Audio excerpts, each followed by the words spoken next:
বর্তমান সময়ের একটি শিক্ষণীয় বিষয় হচ্ছে আমাদের প্রত্যেকেরই জন্য আমাদের এই দেশে প্রধান দুটি বড় দল, এই প্রধান দুটি বড় দলের বড় দুজন নেত্রী, এই দুজন নেত্রীকে দেখতে দেখতে আমরা কিন্তু অভ্যস্ত, ভীষণভাবে অভ্যস্ত, বা ফেড আপ বলেন বা ক্লান্ত বলেন বা যেটাই বলেন না কেন।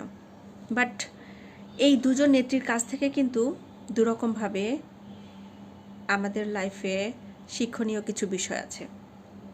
আজকে যেই বেগম খালেদা জিয়া, যাকে বলা হচ্ছে আপোষহীন নেত্রী, তিনি যে মেডিকেলে আছেন, মৃত্যুশয্যায়, মৃত্যুর সাথে পাঞ্জা লড়ছেন, তো ওনার জন্য আমরা দেখতে পাচ্ছি সোশ্যাল মিডিয়াতে কি পরিমাণ মানুষ আহাজারি করছে।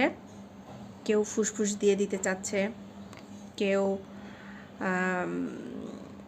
নিজের লাইফটাই দিয়ে দিতে চাচ্ছে, তবুও তারা কান্নাকাটি করছে। তারা চাচ্ছে যে বেগম জিয়া বেঁচে থাকুক।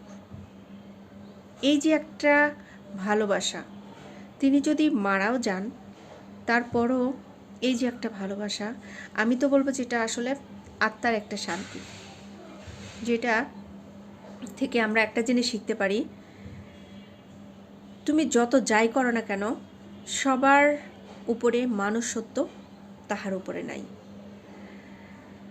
আসলে এই পৃথিবীতে আমরা ধন সম্পদ যশ খ্যাতি যাই বলি না কেন, সব কিছুই কিন্তু আমাদের একটা কর্মফল থেকে অর্জিত। তো এই কর্মফল প্রত্যেকের জন্যই কিন্তু নির্ধারিত থাকে। তুমি ঠিক যে কর্ম করবা